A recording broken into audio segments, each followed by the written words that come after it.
I never got an invitation to my brother's wedding, so I took a trip instead.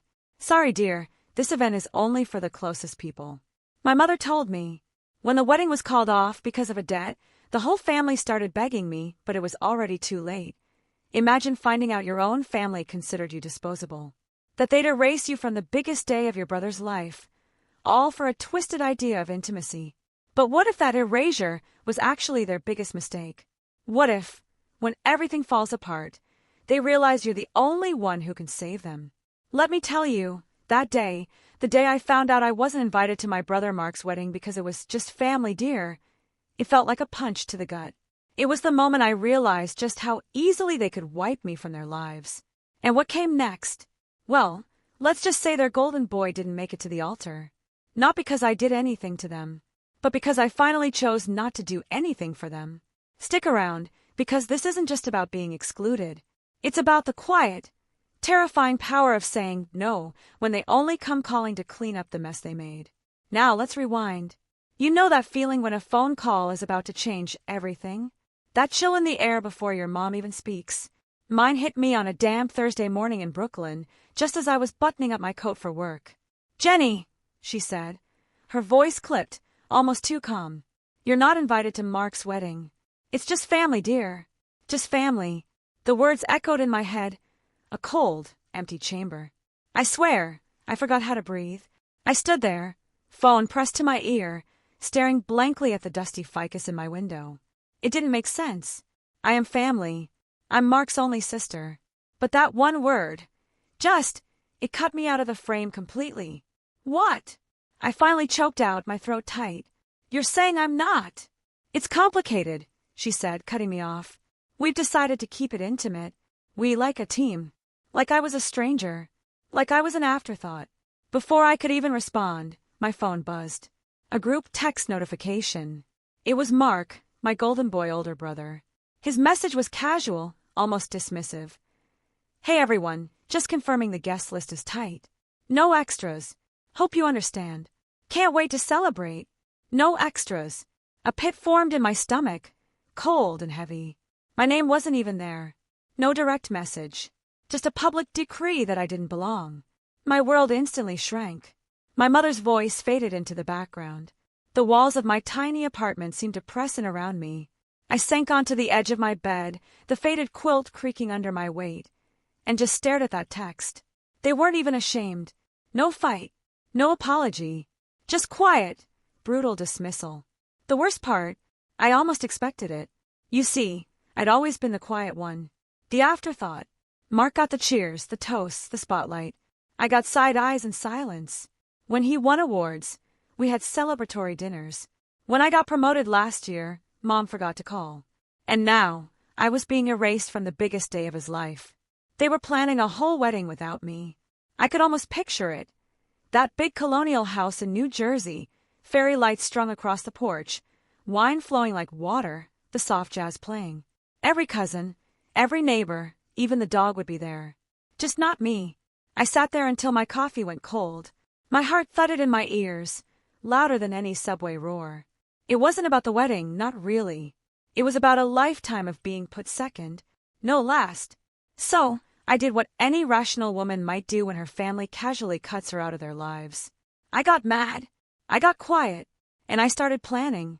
Not revenge. Not yet. Just distance. Have you ever been told you don't belong by the people who raised you? Tell me in the comments, because what I did next, that was the first step in finally choosing me. That night I didn't cry. I didn't scream into a pillow or call anyone for sympathy. I didn't even reread the group text or replay my mother's words.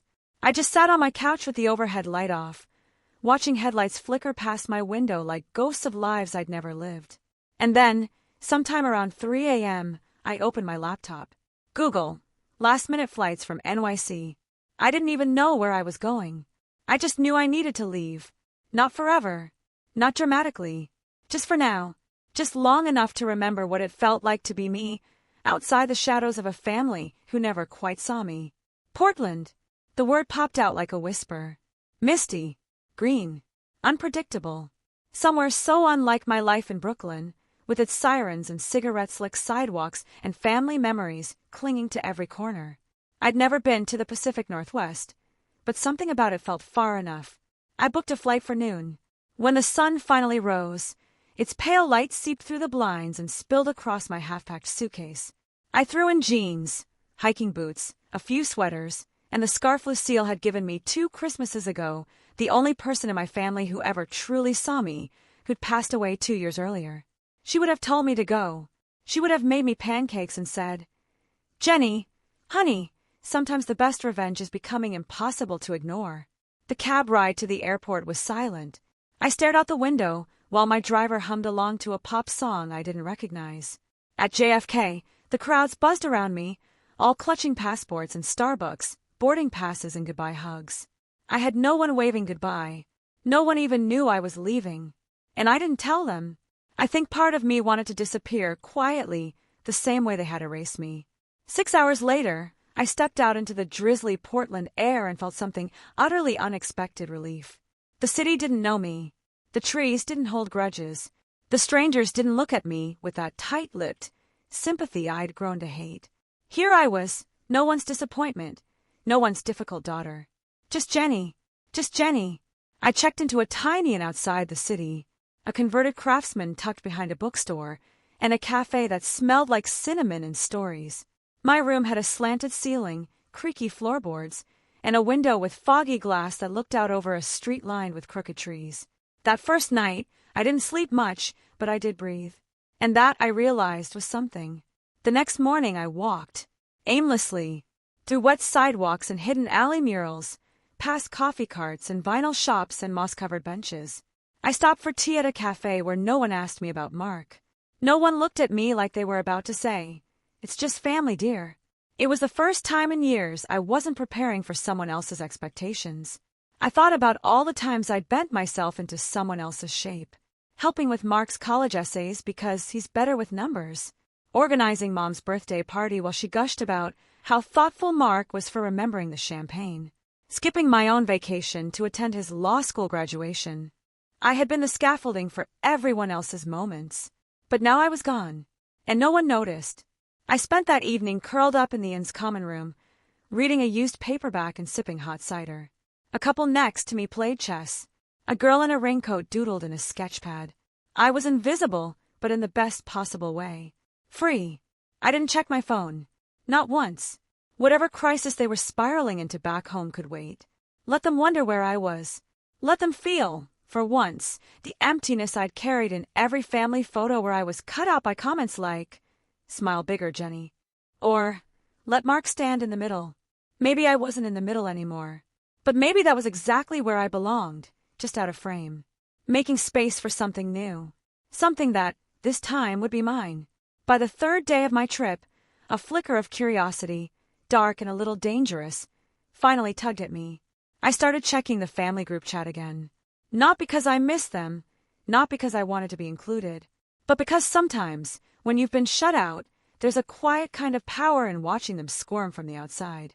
The chat was called Homebase, a name I created years ago when I still believed we were one. It had been mostly dormant for weeks, but now it buzzed with bubbly emojis and photo uploads.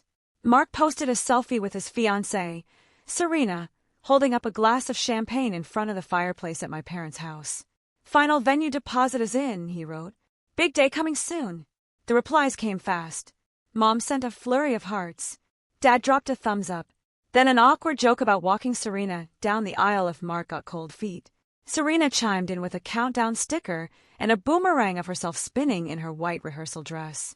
But underneath all the glitter and forced cheer, there was a nervous rhythm I hadn't seen before. Mom's messages were off. Not in tone, but in frequency. She was posting too often, double texting, replying to her own messages with anxious corrections. One post stuck out, a blurry photo of a kitchen table covered in receipts, notebooks, and what looked like a calculator. "Budget night. Almost there," she wrote. No one responded. I leaned back in the bed at my little Portland inn, my tea cooling beside me. Something was off. The next day, there was another post, this time from Dad. A picture of Mark laughing on the patio with Serena, both of them holding glasses of red wine. The caption read, "Let the good times roll." But it was the background that caught my eye. Behind them, through the open patio door, was a whiteboard propped on a chair. Zooming in, I could barely make out scribbles of what looked like numbers, crossed-out figures, and the word deadline. My fingers hovered over the keyboard. I could have replied, could have asked what deadline they were worried about, but I didn't. I just watched. Mark sent another message 2 hours later. This one with a selfie in a tuxedo rental. Vid check. What do you think, fam? Only Serena and a cousin replied. Mom didn't say a word. That's when I knew things were unraveling back home. And I wasn't there to hold the threads together this time. I went for a walk to clear my head, letting the Portland drizzle soak into my sleeves. There was something about the mist that felt like memory, soft, clinging, hard to shake. I wandered into a bookstore and lost myself in the poetry section, flipping through lines about abandonment, forgiveness, and names written in sand. I don't know why, but that night, I dreamed of the house I grew up in. I saw the kitchen, the old tile I once scrubbed while Mom barked at me about leaving streaks. I saw Dad's creased forehead behind his reading glasses, his pen tapping against overdue bills. I saw Mark, at age 10, getting praise for fixing the remote while I stood off to the side, holding the batteries he'd forgotten. In the dream, they all looked at me, and then they turned away. When I woke up, my phone had a new notification. It wasn't a message. It was a photo, a group shot from my parents' living room.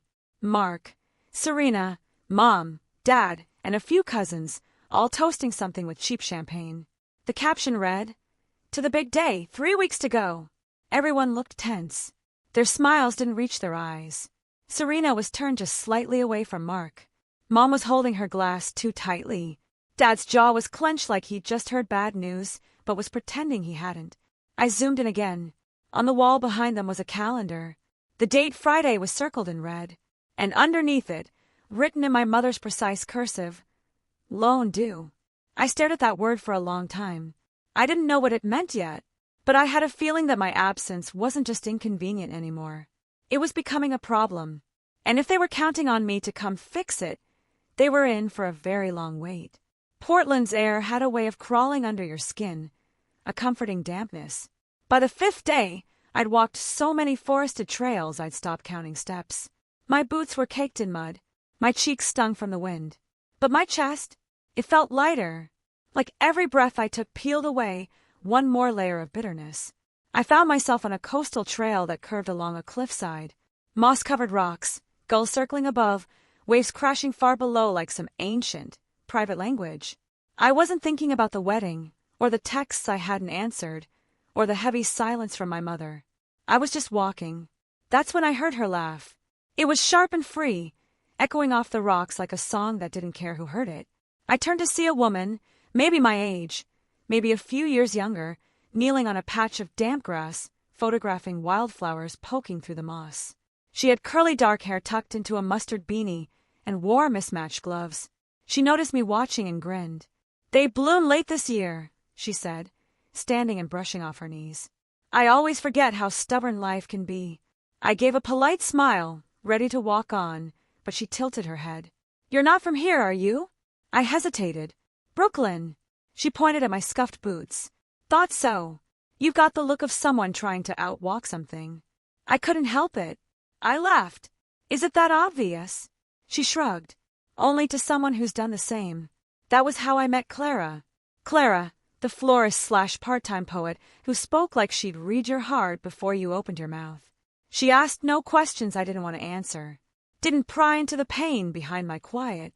She just walked with me for a while, pointing out tide pools and explaining the names of local birds. At the trail's end, she paused. "There's a dinner party tonight. Not fancy. Just a few of us misfits who cook too much and talk too loud. You should come." I blinked. "Me? Yeah, you. Bring wine if you want, or nothing. Just yourself is good." I hadn't been invited to anything in. I didn't even know how long. For a moment, I almost said no. The voice in my head, my mother's voice, whispered, "Don't impose. You'll make it awkward. You don't fit in." But another voice, mine, whispered louder, "Say yes. Just this once." Clara scribbled her address on a napkin and handed it to me like a secret. That night, I stood outside her house, a faded blue bungalow with a crooked mailbox and wind chimes that sang like glass laughter. I almost left. Then the door opened, and Clara waved me in like we were old friends. Inside, the house glowed. Mismatched chairs, pots of pasta steaming, people shouting over music and laughing with their mouths full. No judgment, no calculation, no one asking if I RSVP'd or whether I brought the right gift. Just life, raw and loud and real. Clara introduced me as Jenny from the East Coast, who walks like she's unraveling and somehow still standing. I should have been embarrassed.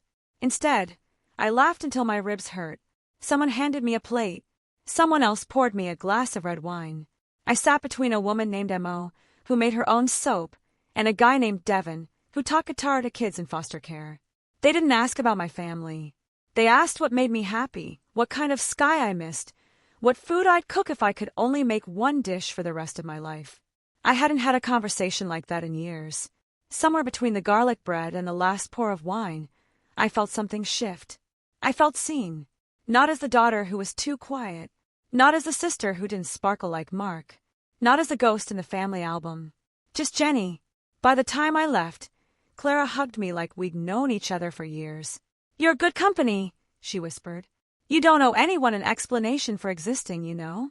I walked home with her words buzzing in my chest. No one had ever said that to me, not once. And as I curled into bed, phone still untouched, I realized there was a whole world outside the circle I'd spent my life trying to belong to. And maybe, just maybe, I didn't need their seat at the table anymore. Because I was starting to build my own. I didn't check my phone for 3 full days. Not once. Instead, I let it sit at the bottom of my tote bag, silenced, while I lived like someone no longer tethered to obligation. Clara took me to a local poetry reading. I helped Mo make soap in her garage, lavender and lemon zest. I even stayed up late one night sketching out a recipe for lentil stew I wanted to try, something that would have been laughed off at home as too weird or too earthy. For once, no one was measuring my worth by how useful I was to them. But on the morning of the 4th day, curiosity, sharp and insistent, tugged at me. I turned on my phone while sipping coffee in a sun-drenched Portland cafe, half expecting a handful of messages. Instead, it was a deluge. 18 missed calls, 9 voicemails, dozens of texts. From my mother, my father, even Mark. The tone was scrambled, like no one had agreed on how to talk to me. From Mom, "Jenny dear, just checking in. Hope you're safe." 3 hours later, "I know you're busy, but we really need to talk. Please answer." Then, "Jenny, this isn't funny. We need your help." Mark's message was less subtle.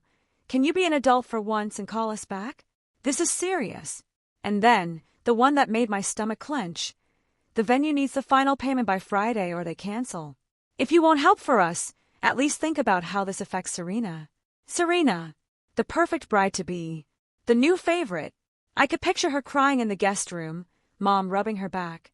Dad signed dramatically about how unreliable Jenny always was. The guilt was there, of course it was. It had been planted deep years ago like a seed. But something else rose stronger, a strange, almost thrilling calm. Because I hadn't done anything. Nothing cruel, nothing loud. I hadn't stormed out or made a scene, or gone on Facebook to air family drama. I had simply disappeared, and in my absence, everything was falling apart. That night, I listened to the voicemails. Not all of them, just enough to catch the pattern. Mom's voice went from sweet to sharp in seconds. "Jenny, we're just trying to figure things out. It's not fair for you to disappear like this. We've always supported you when you were figuring things out after college, when you changed jobs. Remember, it's one signature. You have the best credit in the family. The bank already flagged the application without you." So that was it. That's what this was all about. They needed me to co-sign. That invisible, unspoken contract that comes with being the reliable one. The one who never asks for help. The one who's expected to save the day, even when she wasn't invited to it. The final voicemail was from Dad, his voice low and edged with frustration. "I know you're upset about the wedding stuff, but this is your family, Jenny. We need you. Mark needs you. You're the only one with a clean credit line.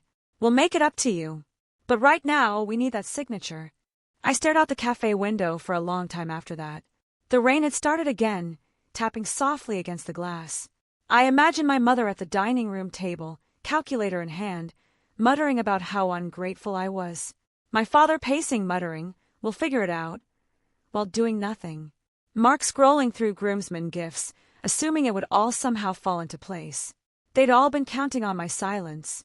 On the part of me that still wanted to be needed. But here's the thing they forgot. Need only works if the door swings both ways. If you're never invited, you're not obligated. If they erase you, they can't expect you to write them back into the picture. I sipped my coffee slowly and deleted every voicemail, one by one. I didn't answer the texts. I didn't return the calls. Instead, I opened my notebook and started writing down a list of places in Oregon I hadn't seen yet. Because while they were scrambling to make numbers add up, I was finally subtracting myself from the equation. And let me tell you, that kind of math felt like freedom. They didn't stop calling. If anything, their desperation multiplied. Each morning, my phone lit up before sunrise. Voicemails from Mom, filled with false calm. Messages from Dad that began with "Jenny, listen," and always ended with thinly veiled frustration. Even Mark, who used to ignore my birthday most years, was suddenly the most attentive sibling on earth, dropping texts like breadcrumbs, trying to lure me back. I know we've had our issues, but this wedding is important. We're family. That still matters, right? It's just one signature. You're overreacting. But here's the thing about silence. Once you step into it fully, it becomes its own kind of armor. I didn't reply. Not once. And from what I gathered through the not-so-private family group chat, still going, still buzzing with forced cheer, things were beginning to unravel. Serena posted less. The countdown stickers disappeared. Mom's messages grew more clipped. And then came the real sign something had shifted. A photo of Dad sitting at the dining room table, surrounded by bills, his reading glasses halfway down his nose, looking 10 years older than usual. Making it work 1 penny at a time. Mom captioned it, but the joke didn't land. No likes, no replies, not even a pity emoji. Clara noticed I'd been quieter than usual and asked if I was okay. We were sitting outside a food truck that served smoked jackfruit tacos and fennel slaw, wrapped in wax paper. Just watching a fire from far away, I said, only half joking. Sounds like you used to live in the fire, she replied, licking hot sauce from her thumb. Yeah, I admitted. I think I did. Clara didn't push for details. She never did. But that night, in my tiny rented room above the cafe, I scrolled through the family chat again. Not because I missed them, but because I needed to know how far they'd fall before they stopped pretending they didn't need me. It was worse than I thought. One message from Mom to Mark stood out. Not meant for the group, but accidentally posted publicly. If she doesn't call back today, we'll have to tell the venue we can't make the payment. Your father's already maxed the cards. I told you this was too much. Mark responded instantly, but only with one word, handled. No response followed. It was like watching a stage collapse from behind the curtain. That night, they tried calling again. 7 times in a row. I turned my phone off. Let them feel the silence. Let them sit in the chaos they'd built brick by selfish brick. I wasn't being cruel. I wasn't being petty. I was just done. Done being the reliable fallback. Done being the invisible backbone. Done being invited only when it was convenient to them and discarded the moment I wasn't useful. And you know what? I slept like a rock. The next morning, I didn't check for updates. I made banana pancakes with Clara and Mo in their shared kitchen, laughing over a broken spatula and someone's burnt toast. And when Clara offered to drive us all up to Cannon Beach for the day, I didn't hesitate. While my mother probably sat on hold with the bank, while Mark paced and panicked, while Serena tried on a dress she might never wear, I stood on a windy shoreline wrapped in a borrowed jacket, toes digging into cold sand. No phone, no guilt, no obligations, just the rhythmic hush of the tide, like a promise. This is what peace sounds like when you finally stop begging for it. The sky was gray again in Portland. That meant comfort more than gloom, like the world itself understood the need to go quiet, to pull inward to rest. I sat alone in a tiny cafe tucked between a comic shop and a laundromat, sipping oat milk chai and listening to rain tap gently against the windows. And then, for the first time in 2 days, I turned my phone back on. It vibrated violently in my hand, like it had been holding its breath, too. 17 missed calls, 10 new voicemails, a full screen of texts. The name that appeared most, Mom. The second most, Mark. Not one from Serena. I started with the messages, just to feel the temperature of the storm. Jenny, please call me. I don't know what you're trying to prove. This is serious. The bank said no again. They're calling it incomplete financial risk. We need you. It's your brother's wedding, for God's sake. You're really going to let everything fall apart after all we've done for you? I paused at that one. After all we've done for you. The phrase landed like a slap. All I could think of was every late-night airport pickup I'd done. Every birthday they forgot. Every family trip, where I was handed the camera instead of being invited into the photo. Everything they'd done for me was built on a story they wrote, and one I no longer accepted. The voicemails were even more frantic. Mom's voice trembled in the first one. "Jenny, it's your mother. I need to hear your voice. The venue says they need full payment by Friday, or the date's gone. And we've already sent out invites. Serena's parents are asking questions. Your father is, well, he's not handling it well. Call me back, please." In another, she didn't bother with pleasantries. "You've made your point. You're angry. We understand. But you've had your little vacation. It's time to be part of this family again. We need that co-signature." I stopped the playback halfway through. Because in her voice, I heard something new. It wasn't guilt. Not regret. Certainly not apology. It was panic. Pure, rising, irreversible panic. Not because they missed me, but because they were losing control. And they were finally realizing I wasn't going to save them this time. I opened a blank text. Typed out, "I saw your messages," and then deleted it, because I wasn't going to soften the silence with half answers or polite refusals. I wasn't going to explain myself to people who never cared about the why behind my choices, only the convenience. Instead, I took a slow breath and looked out the window. The city outside was in no rush. People walked under umbrellas. Dogs in raincoats trotted beside them. A boy with headphones danced across the crosswalk like no one was watching. Life continued. My life continued, and I didn't owe anyone an entry pass anymore. Later that evening, back at the inn, I did the only thing that felt right. I deleted the voicemail notifications. I archived the family chat. I set my phone to Do Not Disturb and tucked its screen side down into the nightstand drawer. And then I did something else. I took out a pen and started writing. Not a text, not a letter, just a list titled, "Things I No Longer Accept." At the top, conditional love disguised as tradition. Manipulation packaged as family duty. Being the emergency contact for people who don't even remember your birthday. I fell asleep with the pen still in my hand. No one had ever taught me what self-respect looked like, but I was learning. And it was quiet, and it was firm, and it felt like coming home to myself. I found out the wedding was canceled the same way I found out I wasn't invited in the first place, through the family group chat. No phone call, no voice, just digital shrapnel. It started with Serena's mother. She wasn't even part of the chat, but someone had screenshotted her Facebook post and dropped it in without comment. To those asking about Mark and Serena's wedding, it has been postponed indefinitely. We appreciate your understanding during this difficult time. Please direct questions to the couple directly. Postponed indefinitely. A soft phrase that felt like a cracked wine glass. It doesn't shatter loudly, but you know it's useless now. The chat exploded after that. Cousin Tyler asked if it was a joke. Aunt Mari demanded clarification. No one answered. Then, like clockwork, Mark posted, "Sorry, everyone. The venue fell through last minute. We'll reassess soon. Appreciate your support." That was it. No apology. No admission.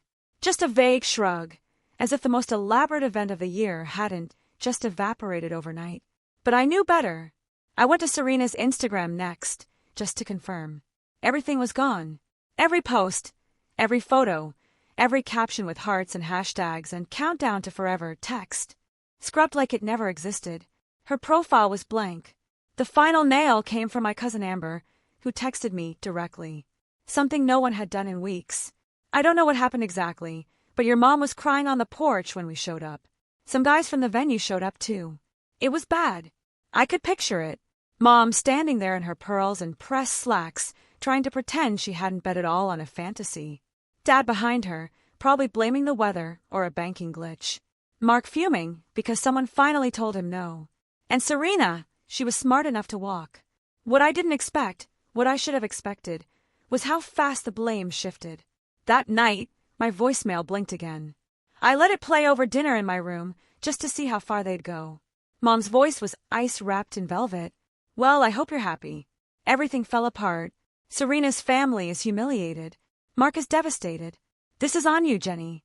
All you had to do was answer. One signature. One call. But no, you had to make a point. I hope it was worth it. She didn't cry. She didn't plead. She assigned blame like a verdict. It was surreal, because the only thing I'd done was nothing. I didn't destroy the wedding. I didn't lie to vendors or make promises I couldn't keep.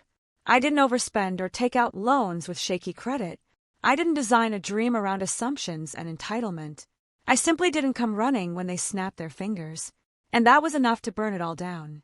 It should have crushed me, hearing that message. The guilt should have surged. But it didn't. Because deep down, I knew they were never really planning a wedding with me, just around me.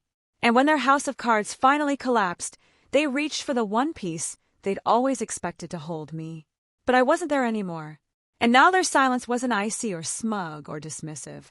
It was empty.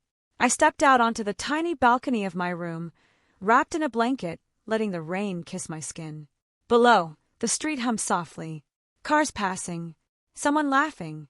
A dog barking once. Real life. Unstaged. Honest. I didn't feel victorious. I didn't feel cruel. I just felt done. Done trying to earn a seat at a table that was never set for me. They had chosen to exclude me, and I had chosen to stay gone. And now the silence was mine. And I wasn't giving it back. The voicemail came at 2:13 a.m.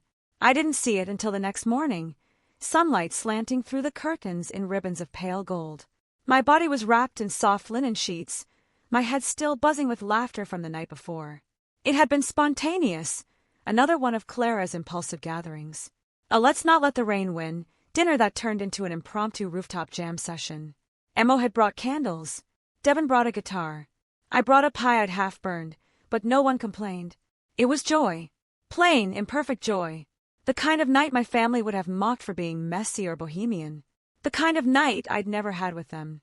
So, when I saw the new voicemail notification, my mother's name in bold, I hesitated for a full minute, thumb hovering above the play button. Not out of fear, but because I didn't need to listen. I knew what it would say. Something trembling and distant. Something laced with guilt but not remorse. Something meant to twist my silence into cruelty, my absence into betrayal. Still, I pressed play. Jenny! My mother's voice was soft, worn out. I don't know if you'll even listen to this. I guess I just wanted you to know that we're home now. The wedding's off. Serena moved her things out last night. Mark hasn't spoken to us all day. A pause. I could hear her breathing, the shuffle of fabric in the background like she turned away from the phone mid-thought. Your father's pretending he's fine. You know how he is. And Mark, he's blaming everyone, but mostly you. And I guess so am I, even though I know it's not fair. I know we didn't handle things right. Another pause. Longer this time. It's hard, Jenny, watching everything fall apart and not knowing how to fix it. I keep thinking if you were here, maybe things would have gone differently. If you get this, just know we're thinking of you. I don't expect you to call. I'm not even sure you should, but that's it, I guess. Click. No, I'm sorry. No ownership. No truth. Just a strange, sagging sadness, like a balloon let go too late, too tired to rise. I didn't cry. Instead, I looked around the room. My sketchpad was still open on the nightstand, a half-finished drawing of a pine tree lit by the coast. My mug from the night before sat half-empty, lipstick smudged at the rim. My boots were by the door, caked in trail dust and rain. This was my life now. Not a detour. Not an escape. A beginning. That afternoon, Clara texted, "Weather's decent. We're doing a fire pit at the cliffs. Bring something warm and someone weird." I smiled, texted back. "On my way." And I brought cupcakes from the cafe downstairs. Nothing fancy. Just soft, sweet, and a little messy, like all the best things are. We sat under a sky full of soft clouds and crackling flames. Devin played something slow on his guitar. Emo recited a love poem she wrote about her cat. Someone brought a Polaroid and kept taking blurry, badly lit photos. None of us minded. At one point, Clara turned to me, wine in one hand, marshmallow in the other. "Hey, Jenny," she said. "Yeah." She grinned. "We're really glad you showed up." The words hit me harder than any voicemail ever could, because they weren't trying to fix me, or guilt me, or pull something from me. They were just glad I was here. That night, after everyone left, I walked home alone under the misty stars. And for the first time in a very long time, I felt full. Not with duty, not with pain, but with choice. My mother's voicemail faded from my thoughts like fog on the tide. I didn't need to carry it, because I wasn't theirs to lean on anymore. I was my own. A week passed. No new messages. No last-minute apologies. No sudden family breakthroughs. Just quiet. At first, I expected it to feel hollow, but instead it felt earned. Like the kind of silence that comes after the storm. Not fearful, not tense, just still. Safe. I stayed in Portland longer than I'd planned. Long enough for the barista at the corner cafe to learn my name. Long enough for Clara to steal my jacket more than once. Long enough to stop counting the days since the wedding imploded. The ache of exclusion had softened into something else, something cleaner. A scar, not a wound. One morning, I woke to a message from the airline about unused flight credit. Brooklyn. The word landed with a dull weight. The truth was, I didn't want to go back. Not yet. Maybe not ever. Not in the way they expected. And that's when I opened the family group chat for the first time in over 2 weeks. It was still there, frozen in digital amber. The last message had been from Serena's cousin, asking whether she should cancel her hotel reservation or if things were still happening. No one had replied. I typed slowly, "Mark, hope you're doing okay. I heard about everything. Wishing you peace and clarity as you figure out next steps." That was it. Polite. Distant. Complete. Then I opened a new tab and booked a ticket. Not home. To Iceland. A place I'd always dreamed of seeing, but had never dared book. Too remote. Too expensive. Too indulgent. A trip I'd once thought I'd need someone else to go with. But not anymore. I chose February. Cold. Quiet. Aurora season. It felt right. Symbolic. Maybe, but real. A goodbye trip, but not to a person. To a version of myself who'd been willing to shrink in silence. Who'd waited for acknowledgement that was never coming. Who'd given, and then begged to be seen in return. I left a note on the nightstand of the Portland Inn before I checked out. A thank you. A memory. A trace of someone learning to start again. On my last night in town, Clara threw a goodbye potluck. Nothing fancy. Folding chairs. A borrowed speaker. Someone's questionable lentil loaf. But the warmth in that tiny room could have melted glaciers. They toasted with cheap wine to new starts, to old wounds left behind. Clara hugged me extra tight at the door.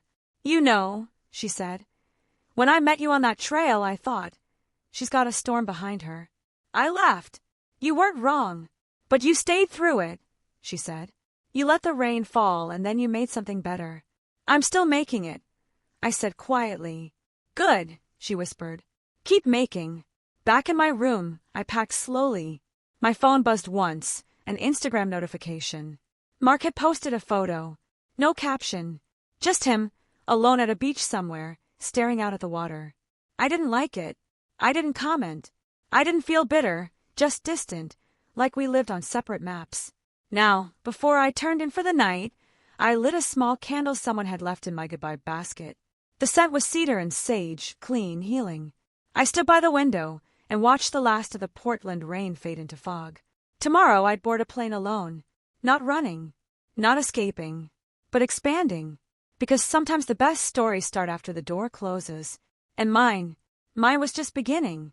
It was a rainy night in Brooklyn, the kind where the gutters are full and the taxi tires make long sighs against the pavement. I'd only come back to grab a few things, to clear out the apartment before officially subletting. My flight to Iceland was in 36 hours. I had no plans to tell anyone I was in town. Which, of course, is exactly when they came. It was nearly 9 p.m., and I was folding laundry when the buzzer rang, 3 times in quick succession. I froze. No one I knew buzzed like that.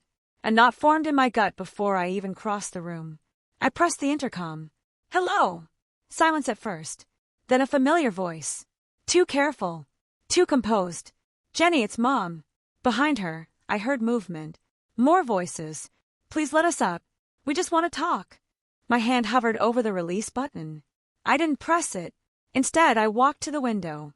3 stories below, huddled under a dripping black umbrella, stood my parents and Mark.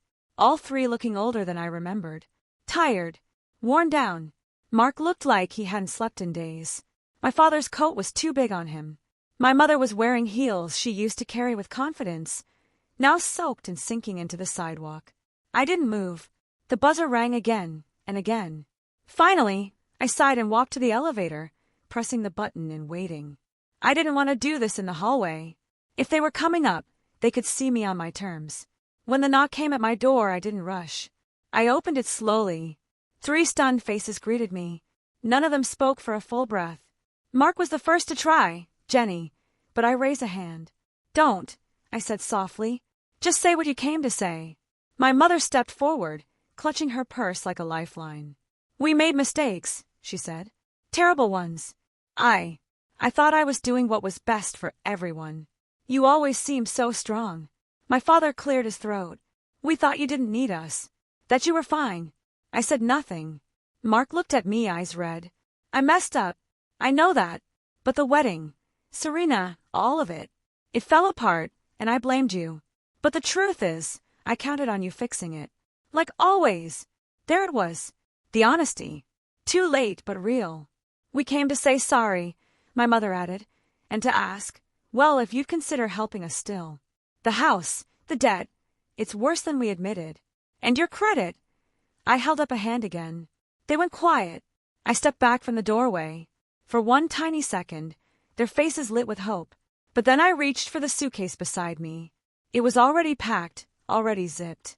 I pulled it behind me and stepped into the hallway. Then, without a word, I gently closed the door behind me. Mark blinked. Wait, where are you going? The elevator dinged at the end of the hall. I walked toward it. Steady steps, heart calm. My mother called after me. Jenny, please don't just walk away. I didn't turn around. I pressed the button. The doors slid open with a soft whoosh and I stepped in. They didn't follow. They just stood there, all 3 of them, still soaking from the rain, still carrying everything they refused to see until now. The doors began to close. And just before they did, I met my mother's eyes one last time. I didn't smile. I didn't cry. But I did nod. A small, firm gesture that said everything I needed to say. I heard you.